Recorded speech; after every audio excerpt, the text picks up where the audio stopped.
美国商务部当地时间周五宣布，将34个企业及个体列入实体清单，当中部分中国实体被指控涉嫌所谓侵犯新疆少数民族人权。中国商务部发言人周日就此回应称，美方泛化国家安全概念，滥用出口管制措施，这是对中国企业的无理打压，是对国际经贸规则的严重破坏，中方坚决反对，并将采取必要措施，坚决维护中方合法权益。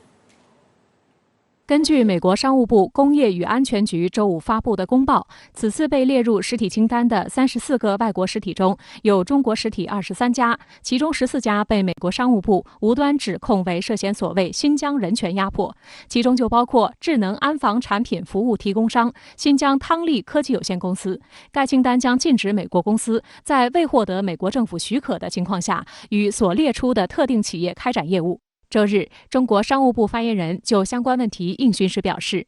美方泛化国家安全概念，滥用出口管制措施，罔顾事实，再次以所谓人权等为由，将23家中国实体列入实体清单，这是对中国企业的无理打压，是对国际经贸规则的严重破坏，中方坚决反对。他把中国作为最大的竞争对手，那么因此呢，也开始打更多的牌。那么这些牌当中就包括打人权牌，实际上就是把人权政治化，借人权呢，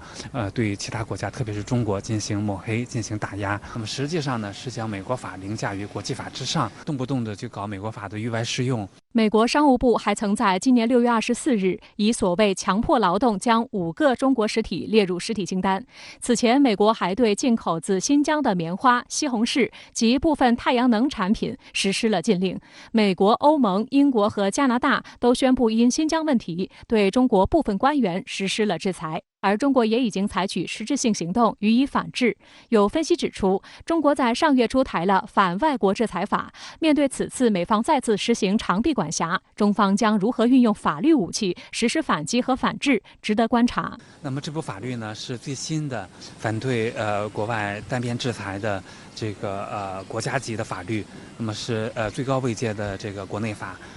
面对这种严重的侵犯合法权益的这个挑战呢，我们要用法律思维，用这个法律的途径，来维护自己的这个合法权益，打得一拳开，免得百拳来。那么这个过程呢是很不容易的，但是呢，就是我们要有这个意识，要逐渐的这个开展这方面的这个斗争。另外，针对美西方国家毫无根据的拿人权问题，在正在召开的联合国人权理事会上无端攻击中国，中国也主动出击。周四，会议审议澳大利亚第3轮国别人权审议报告，中方代表在会上也对澳大利亚人权劣迹予以坚决揭露。中国常驻联合国日内瓦代表团蒋端公使在会上抨击道，澳大利亚军人在海外军事行动中滥杀平民，犯下严重战争罪行，至今仍逍遥法外。他强调，中方敦促澳大利亚以参加国别人权审议为契机，正视和反思自身严重人权问题，立即停止各种侵犯人权行为，采取切实措施保护人权。那么这也让我们更加看清了，就是在国际社会要开展这个健康的这个建设性的国际人权治理，那么还是要以这个联合国那么为这个平台，然后以现行的国际法那么为基础，那么开展这个互相尊重的平等的建设性的对话交流和合作。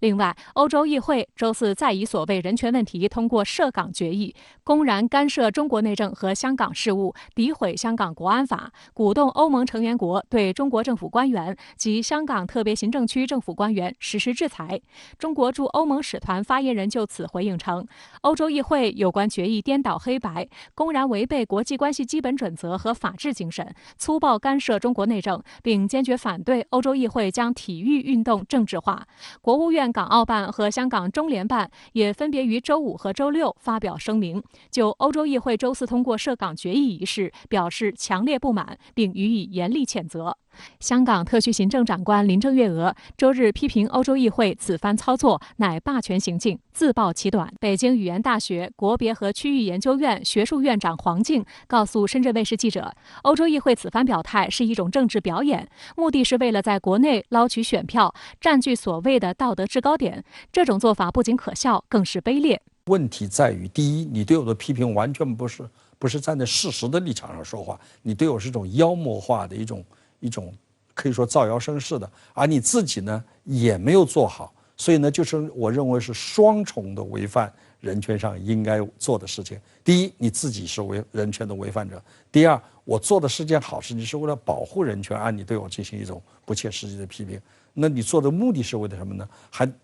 还冠冕堂皇提出要抵制冬奥会，他做的目的无非是为了自己捞取政治上的利益，捞取政治上的好处，这本身就是一个非常低劣的做法。